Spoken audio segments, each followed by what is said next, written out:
Hello and welcome back to 721. Let's get straight into it.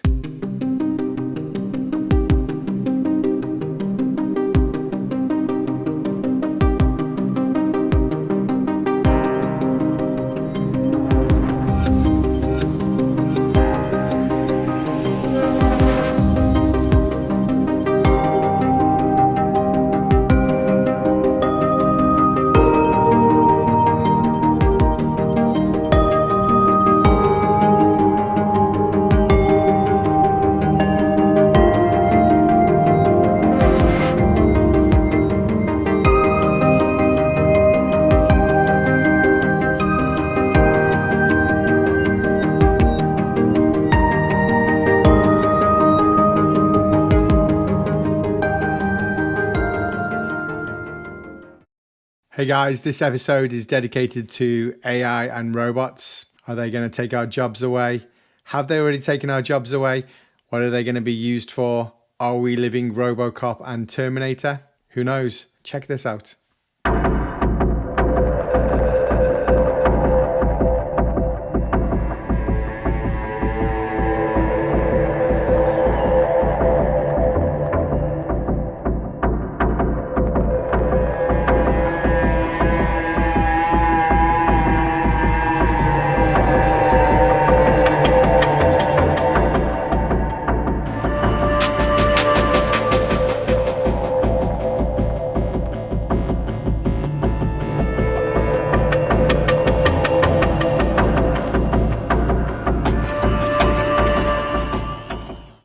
Wow, meet man's new best friend right there. That's where all of these robots were probably intended to go in the first place. Not only to take your jobs, but to kind of, be cannon fodder, I guess. Does remind me immediately of ED209 from RoboCop, as well as, Terminator, obviously. A bunch of other shows.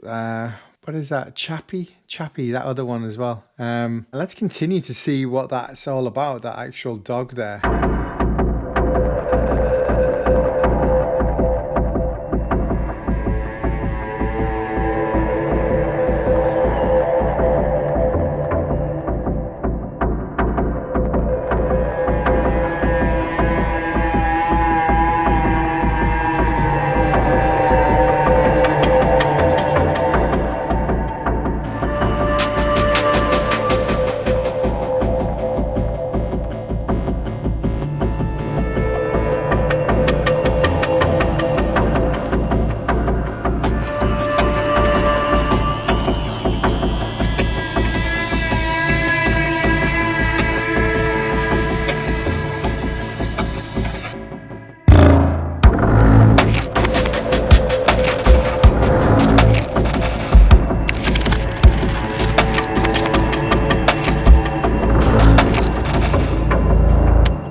I mean, that's just like a scene from Terminator, isn't it? That's scary. That's going to be a reality, isn't it? That's obviously going to be the military, police, maybe some good uses, like fire services and stuff. But it's just like RoboCop, isn't it? It's kind of like if you have the technology and it gets into the wrong hands, the criminal element and stuff. I'd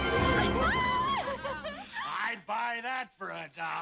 What are we doing? I have no idea. We're just asking for trouble, aren't we? I think that's actually from a company that makes flamethrowers, and they stuck it onto a robot dog that's made from another company. So let's have a look at the video from the actual company that makes those robot dogs.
It's funny when you see the guy clapping and giving a thumbs up to his pet robo dog.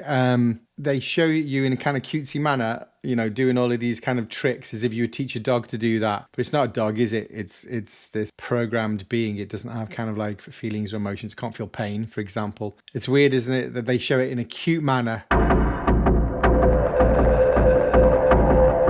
But you see on a flamethrower on the back and it looks like a completely different dog.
It runs at 21 kilometers an hour. I can't run that fast. Guess there's no comedy elements with it. It can't slip over on banana skins, unfortunately. Let's have a look at a humanoid robot now with AI.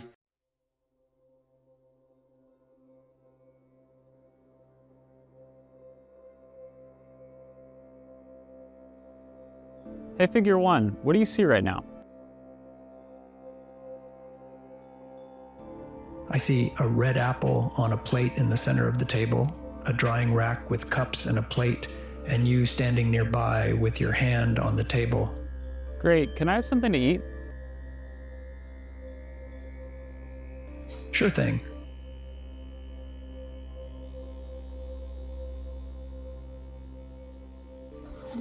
Great. Can you explain why you did what you just did while you pick up this trash? On it. So I gave you the apple because it's the only edible item I could provide you with from the table.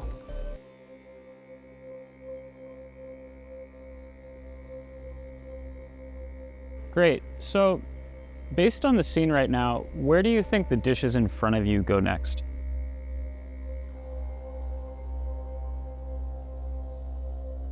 The dishes on the table, like that plate and cup, are likely to go into the drying rack next.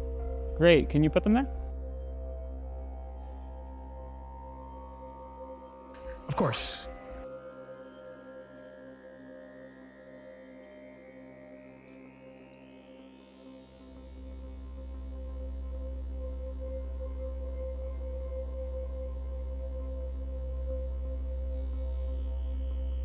All right, so how do you think you did? I think I did pretty well. The apple found its new owner, the trash is gone, and the tableware is right where it belongs. I agree. Thanks, Figure One. You're welcome. If there's anything else you need help with, just let me know.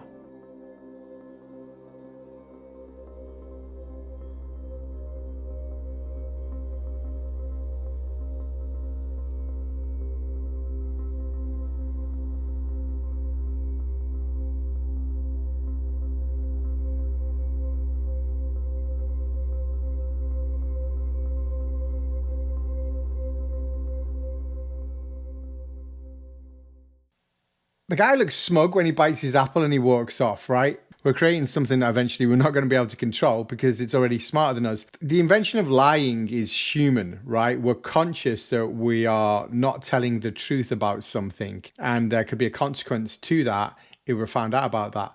If you put that mechanism into robot terms, it doesn't exist. They're not lying, are they? They're just telling you one thing, and they could be doing a trillion other calculations in the background. AI is trained on human behavior. So it's weird, isn't it? Like, we're identifying it as something that's human. Like we look at dogs as if they're kind of human. Oh, look at the way he looked at us. Oh, it's sad. Oh, it's whatever. But they're not human. They didn't earn the right to be human. That film with Tom Cruise, the War of the Worlds, where the aliens die at the end because they get a common cold. Humans have earned the right to be on this planet by surviving and evolving and overcoming all terrible, diseases and different kind of weathers and climate changes and stuff like that. Robots haven't, though, have they? Humans die, basically. We're not designed for the long term, and that's the good thing about that we kind of strive to do something that we're limited and we have a shelf life, right?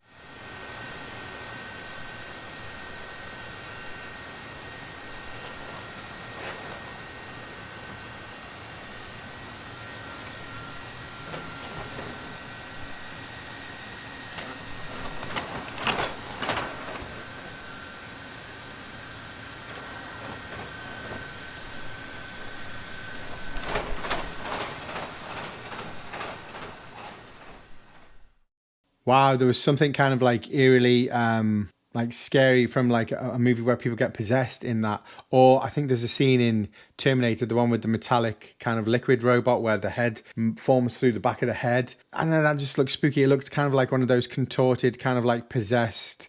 That looks supernatural. And that's another scary thing, isn't it? Not only do they have a higher intelligence, but they can have superhuman strength and superhuman abilities, right? So let's say I'm going to have a martial arts MMA fight. I know that the other person can only do the same things that I can. Maybe they're stronger, maybe they're a little bit more flexible, but their head goes this way, their arms go this way, and the legs go this way. If you were to get into jiu-jitsu kind of situation with something that could do that, you're never going to win it, right? So yeah, that was super freaky. That's the Atlas, the new Atlas. So let's just take a look at the old Atlas a minute.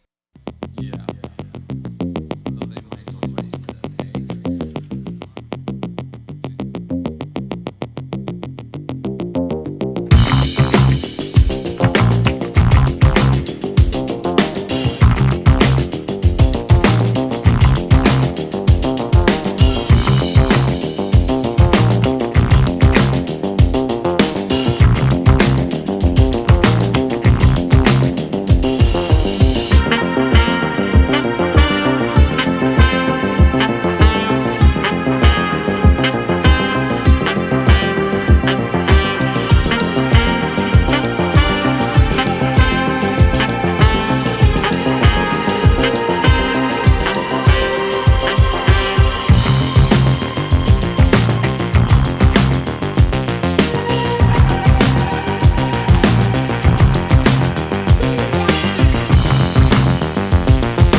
Kind of more of the same, isn't it? They've tried to humanize or make something look cute, by doing the Run Man, by doing the twist, by, doing a bit of body popping and, the funky chicken, and one looks like a dog.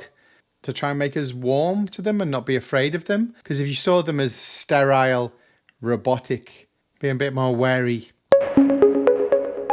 We are very excited about the Amazon relationship and what's transpired recently. We were part of their key Media Day event, and up there we demoed and showed Digit doing real work in a use case that we were testing at up in Seattle at Amazon's facilities. And very exciting that we get that opportunity to have real world experience watching Digit do real work in a facility like Amazon's, and it was very, very successful. The partnership with Amazon is one that allows us a great opportunity to expand our footprint in one of the largest e-commerce companies on the planet. We're thrilled about the opportunity to be with them and working side by side. The partnership allows us to not only work with them closely on expansion and moving through different use cases that they have, but also allows us a great opportunity to expand and understand our knowledge of working in warehouses with new learnings and use cases that we will be working with them on over the next several years. It's an incredible opportunity for us to move forward in our partnership with them.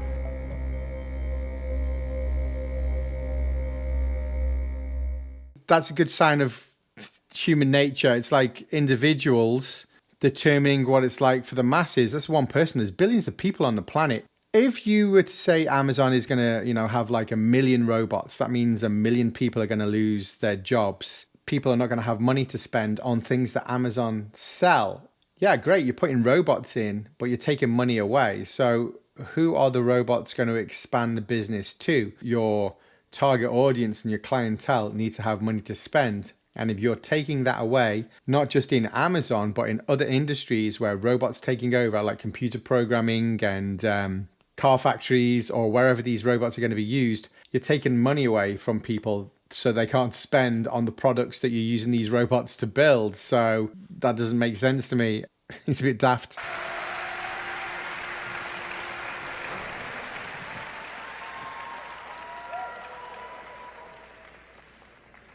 About the same size.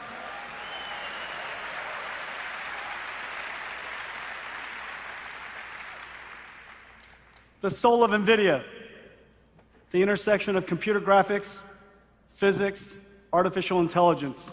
It all came to bear at this moment. The name of that project, General Robotics 003. I know, super good. Super good. Well, I think we have some special guests. Do we?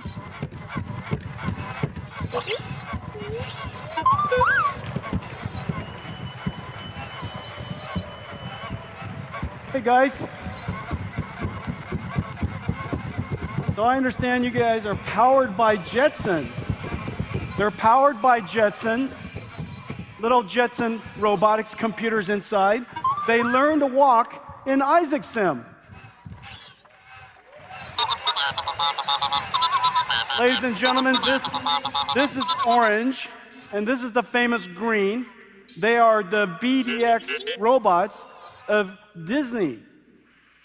Amazing Disney research. Come on, you guys, let's wrap up. Let's go. 5 things. Where are you going? I sit right here.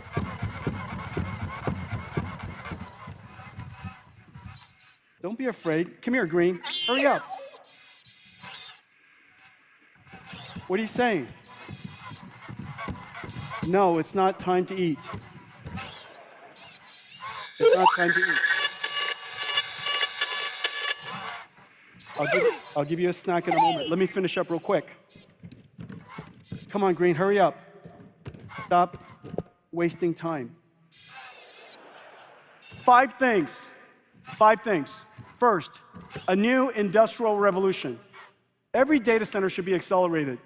$1 trillion worth of installed data centers will become modernized over the next several years. Second, because of the computational capability we brought to bear, a new way of doing software has emerged. Generative AI, which is going to create new infrastructure dedicated to doing one thing and one thing only. Not for multi-user data centers, but AI generators. These AI generation will create incredibly valuable software. A new industrial revolution. Second, the computer of this revolution, the computer of this generation, generative AI, trillion parameters, Blackwell, insane amounts of computing. Third, I'm trying to concentrate. Good job. You know, we're going to disarm you by making things cute. The things that we've created that are going to take away your jobs. The AI is going to generate other AI or other machine learnings and other robots that are better, take away even more jobs. Basically, and the audience is there clapping. Yay! We've created something that's going to take away how we live and feed our kids, etc. Let's just be reminded by Flamethrower Dog. All right, that's bringing us back to Earth. Okay, let's check out Elon Musk. Now, Elon Musk is obviously, you know, kind of the Tony Stark, Iron Man kind of figure of, the way I see Elon Musk is he's got spaceships, he's got AI, he's got robots, and he's got cool cars, and he's mapping everything out. I'm sure his goal is to kind of bring that together with Neuralink, which is just to control them by the human mind.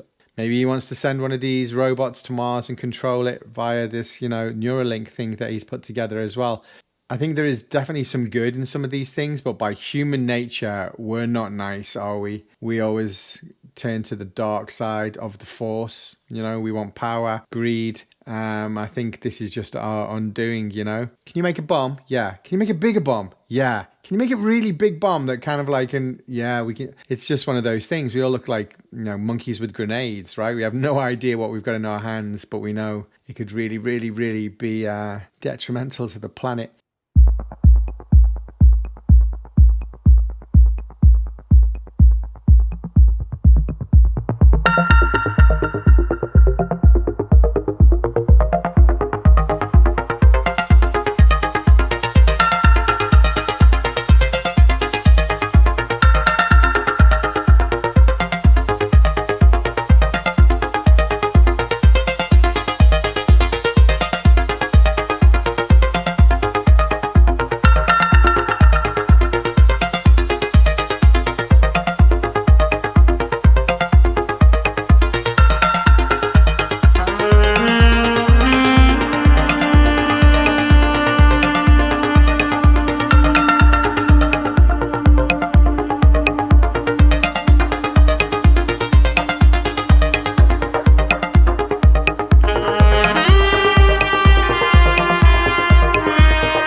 That kind of reminded me of something from Star Wars, like the Stormtroopers or Clone Wars at the beginning.